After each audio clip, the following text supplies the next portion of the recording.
전 남친이나 잠시 알고 지냈던 이성이 지속적으로 연락하거나 찾아오면서 괴롭힐 때가 있습니다. 이미 결별을 통보했거나 연락하지 말라고 정식으로 얘기했음에도 전화나 문자, 카톡, 이메일, 인스타 DM으로 불안감을 조성하는 연락을 계속하는 경우가 있습니다. 집에 무작정 찾아온다거나 주변을 배회한다거나 연락처를 차단해도 회사 번호로 전화를 걸거나 직장으로 찾아오거나 다른 휴대폰 번호나 타인 계정으로 연락까지 취하는 소위 집요한 행동을 하는 상대방도 있을 수 있습니다. 이는 바로 스토킹을 당하고 있는 경우입니다. 이때 피해자는 112 신고 또는 고소장을 접수하는 방식을 통해 상대방을 스토킹 처벌법 위반으로 처벌받도록 해야 하며, 상황이 급박한 경우라면 경찰 수사관에게 요청하여 접근 금지 등 잠정 조치를 신속히 내려달라고 해야 합니다. 스토킹 피해를 당하고 있는 경우 대처 방법과 절차에 관해 간단히 알아보겠습니다. 스토킹의 범위에 관해 알아보겠습니다. 스토킹 범죄 처벌법에 의하면 상대방 의사에 반해 정당한 이유 없이 접근하거나 정보통신망이나 우편을 이용해 연락을 반복하는 경우로서 피해자가 불안감이나 공포심을 갖게 되었다면 스토킹이 성립된다고 정하고 있습니다.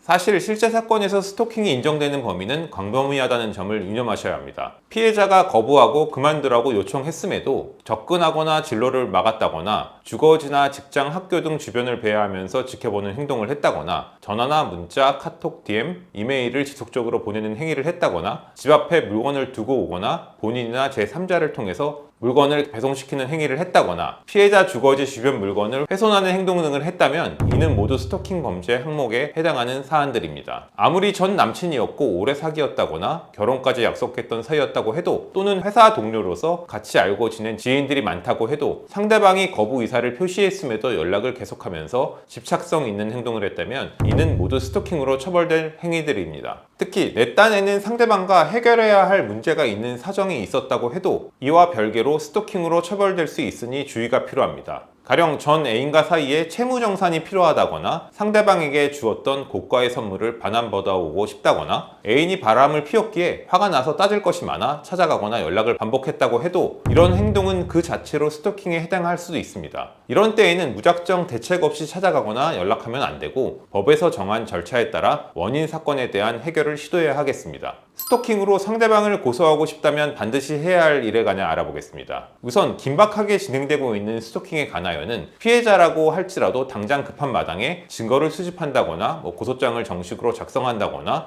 변호사와 상담할 겨를도 없을 수 있습니다. 이런 때라면 바로 112 신고를 해서 급박한 스토킹 피해를 당하고 있다는 점을 접수하여 지구대 경찰관으로 하여금 현장에 즉시 출동해 긴급 조치를 취해주면서 상대방을 가령 돌려보낸다거나 분리 조치를 취하도록 요청해야 합니다.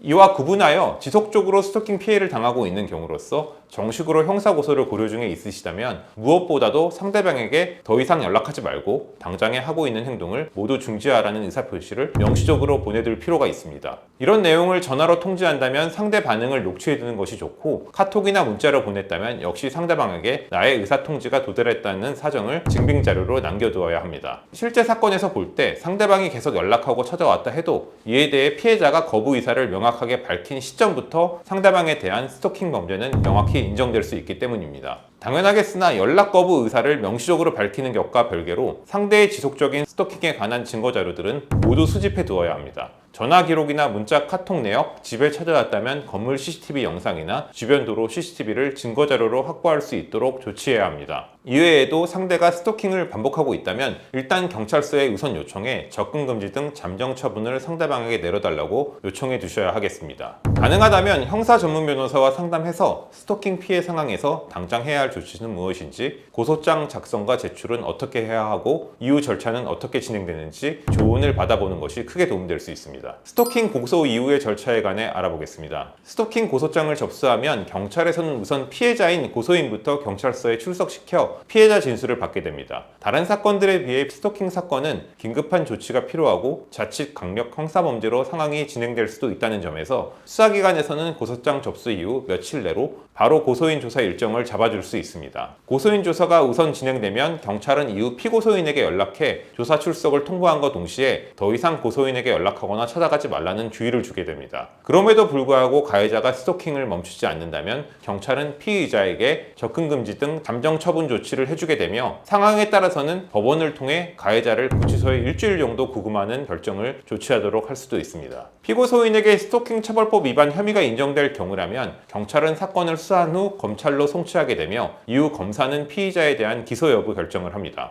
혐의가 비교적 경미한 경우라면 약식기소 벌금형 처분을 해주겠으나 죄질이 나쁘거나 피해 정도가 큰 경우라면 검사는 피의자를 구공판 기소해 정식 형사재판에 회부할 것입니다. 아주 예외적인 경우가 아닌 한 스토킹 고소를 한 경우 가해자에 대한 형사처벌 여부 확정 시점은 고소를 한 이후부터 대략 3개월 내지 6개월 정도 이후 시점이 될 가능성이 높습니다. 스토킹 범죄 형량에 관해 알아보겠습니다. 스토킹 처벌법 입법 이전에는 스토킹으로 간주될 행동을 했다고 해도 경범죄 처벌법 위반 조항에 따라서 10만 원 정도의 벌금이나 과료로 처벌될 때가 대부분이었습니다. 하지만 스토킹 처벌법이 입법된 후에는 스토킹 유죄가 선고될 경우라면 3년 이하 징역형 또는 3천만 원 이하 벌금형으로 엄벌이 가능하게 되었습니다. 만약 흉기나 위험한 물건까지 소지해서 스토킹을 했다면 이때에는 5년 이하 징역형 또는 5천만 원 이하 벌금으로 가중처벌됩니다. 최근에는 스토킹 신고 사건을 접수한 수사기관에서도 사건을 최대한 보수적으로 처리하면서 엄정 대처하고 있기에 가해자는 자칫 수사초안부에 구속되어 구치소에 수감된 채 조사 재판을 받게 될 수도 있습니다.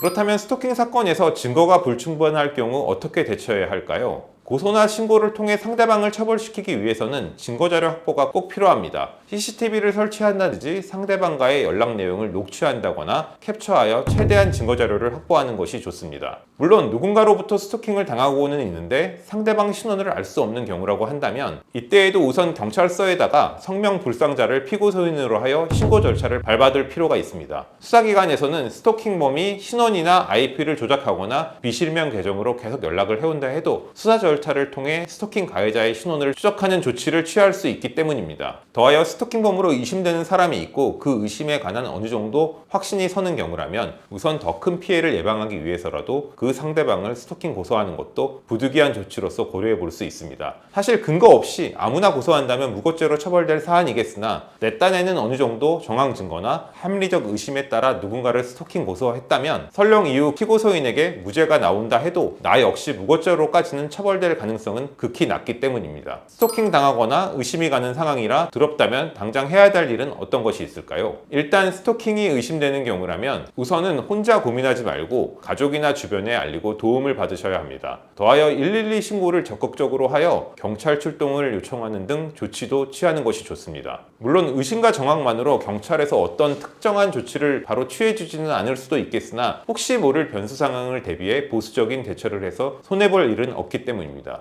추가적으로 형사 전문 변호사와 상담하여 내가 현재 처한 상황이 스토킹을 당하고 있는 것인지 상대방에 대한 어떤 조치를 취할 수 있는지 조언을 받고 가능한 민형사상 대응을 모두 준비하시는 것이 바람직하겠습니다. 스토킹 사건에서 변호사의 도움이 필요한 부분에 관해 알아보겠습니다. 스토킹 피해자라 하더라도 막상 혼자서 고소 진행 등 여러 조치를 혼자 진행하기는 결코 쉽지 않고 이미 정신적으로 고통을 받고 있는 마당에 적극적인 대처를 하기 어려울 가능성이 높습니다. 스토킹 피해에 관하여 변호사의 조력을 받는다면 경찰 신고와 고소장 작성과 제출 등을 변호인이 모두 대행해 드릴 수 있고 고소인이 경찰 조사를 받을 때에도 변호인이 동석하여 진술도 가능합니다. 더하여 피해가 지속되는 경우에는 고소 이전 시점에라도 수사기관으로 하여금 가해자에 대한 감정 조치로서 접근 금지나 전자발찌 위치 추적 장치 부착 처분을 하도록 조치해 볼 수도 있습니다. 스토킹 형사 고소를 통해 가해자가 엄벌을 받도록 한과 동시에 피해 정도가 큰 경우라면 2차 피해 예방을 위해서라도 가해자에 대한 구속영장 청구를 수사기관에 강력하게 요청해 볼 수도 있습니다. 물론 피해자 입장에서 가해자나 그 가족으로부터 합의금을 지급받고 처벌불원 합의서를 제출해 주고자 하는 의사가 있는 경우라면 변호인이 상대방 측과 직접 교신해 합의 조건에 관한 피해자 본인의 의도를 최대한 반영시킬 수도 있습니다. 스토킹 문제로 고민 중에 있으시다면 법무법인 은우에 연락 주시기 바랍니다.